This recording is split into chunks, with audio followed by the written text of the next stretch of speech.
The Cubs and the Women of Wu. Apart from Sun Ce and Sun Xuan, Sun Jian had at least 2 more sons to Lady Wu, and only 1 recorded daughter, but he also had another son to a concubine of his. Historically, Lady Wu did not have a younger sister called Wu Guotai, who also married Sun Jian. Guotai was created to outlive her sister to play a significant role in the marriage of her daughter to Liu Bei. Sun Yi was born in 184, making him the 3rd eldest. Sun Kuang was born at an unknown date and he was the youngest son. Sun Lang was a half-brother from the concubine, who was later disowned. Lady Sun, whose personal name was not recorded, has been fictionally coined as Sun Shang Xiang, and she went on to marry Liu Bei. Fa Zheng's biography compares her courage and energy to that of her brothers. Lady Wu was a noble lady from an upper-class family in Wu Commandery. Although she was born in Wu County, her parents passed away early, so she grew up just northwest from Jianyi with her brother Wu Jing.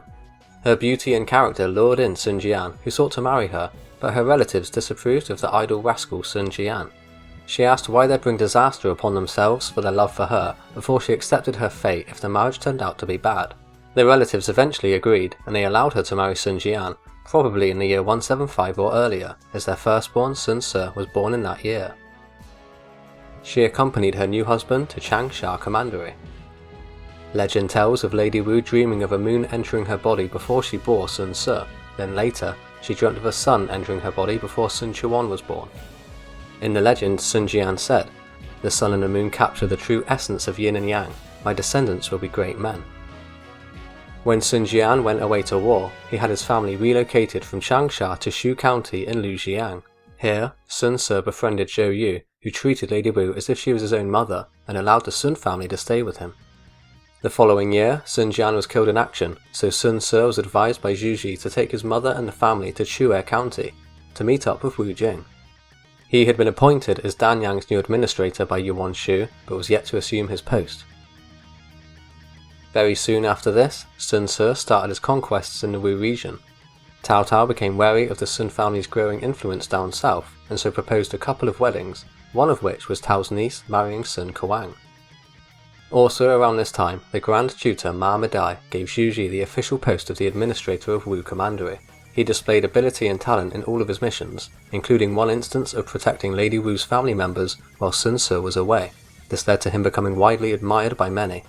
Lady Wu and her family were relocated numerous times, but eventually after 5 years, Sun Ce had conquered the region, whereafter she ended up back in her hometown of Wu County.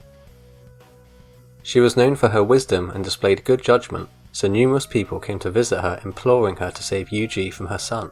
Sun Ce accused Yu Ji of heresy, as he had amassed quite a following by spreading his faith in the nearby region and his alleged healing powers. Lady Wu said to Sun Ce, "Yu Ji brings good luck to the army and he heals the soldiers, you shouldn't kill him." Sun Ce insisted that he was a heretic who corrupted the masses through his teachings, so he had him executed despite his mother's efforts. She was able to later successfully dissuade certain his tyrannical behaviour of wanting to kill one of his officers of merit merely for disagreeing with him.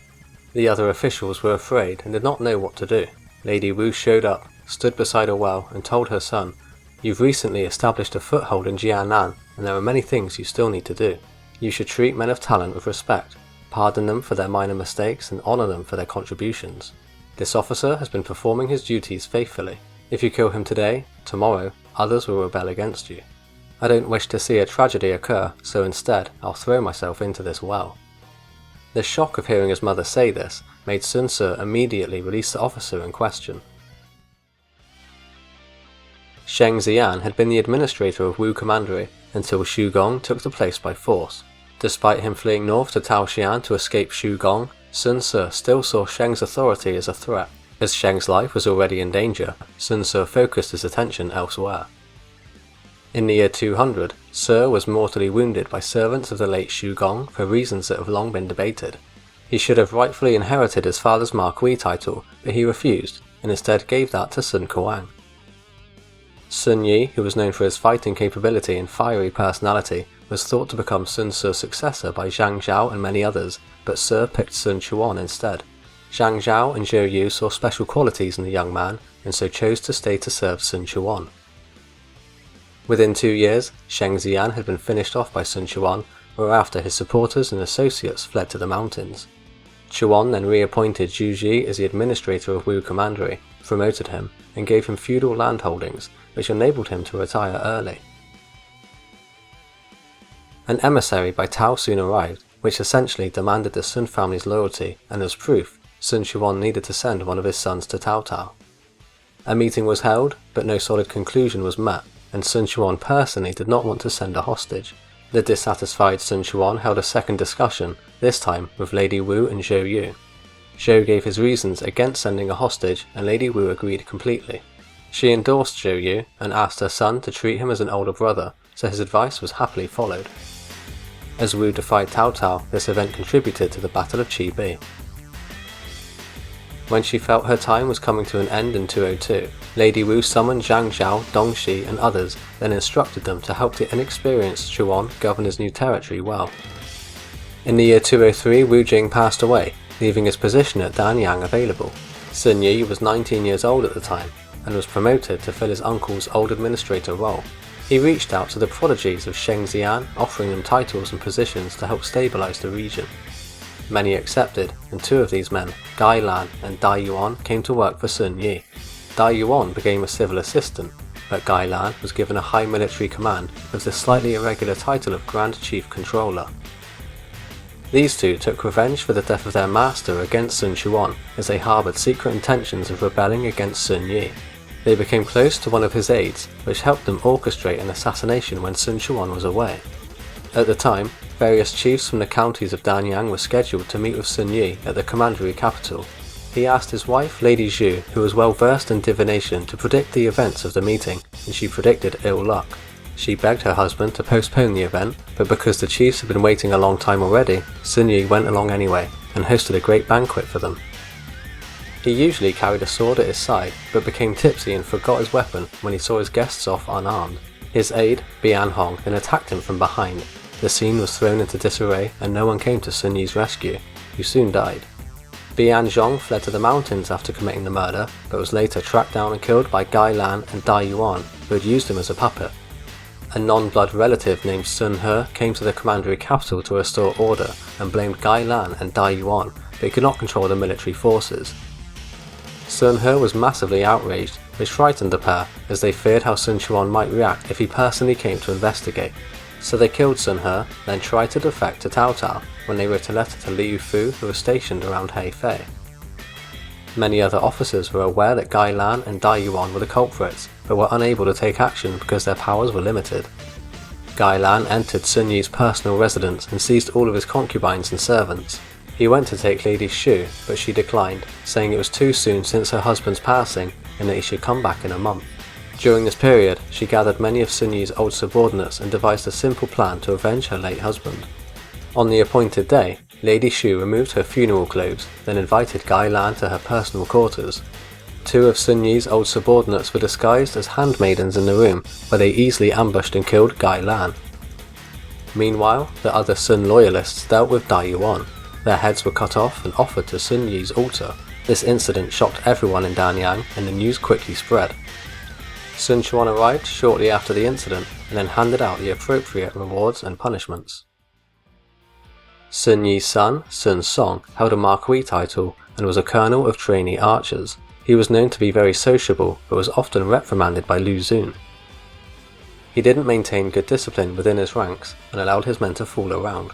This behaviour led to Lu Xun punishing him one time by ordering him and his men's heads to be shaved.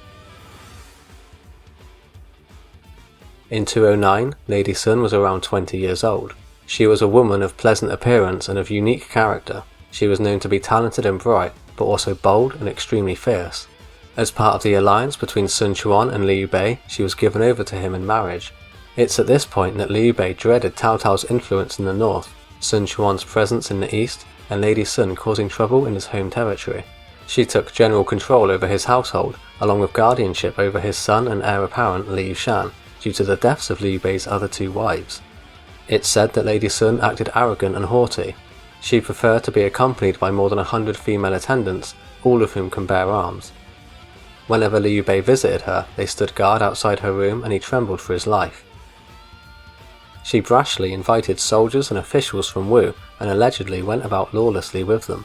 Such acts were only endured because she was the younger sister of Sun Quan, but Zhao Yun was still assigned to keep an eye on her.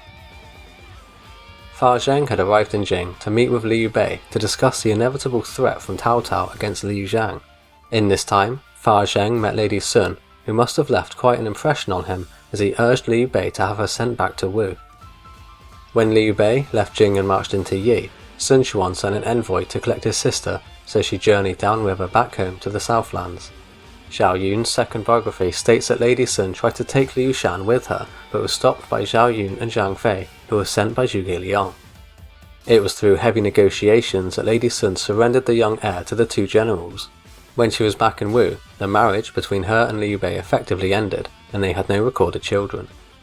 Sun Lang's misfortune occurred in 222 during Tao Pi's three-pronged attack. When disaster struck the Wu fleet and it was hit by a heavy storm in the night at the Battle of Dongku, Tao Ziyu acted to capitalize on this by taking 500 light boats and 10,000 volunteers to attack Zuling. The palace guard, Sun Lang, thought he could use fire to destroy the Wei fleet, but his efforts backfired. Instead of destroying the Wei boats, he set fire to the city walls, which destroyed many Wu supplies and siege weapons. Reinforcements arrived who gathered the scattered Wu soldiers. Despite the repeated disasters and their outnumbered army, the combined efforts of Xu Cheng and Chuan Kong drove the Wei forces from the southern shore. Sun Quan was furious with Sun Lang's blunder. Lang was stripped of all titles, ranks, and the Sun family name before being imprisoned for life. If you enjoyed this video, don't forget to hit that like and subscribe button, and I'll see you next time.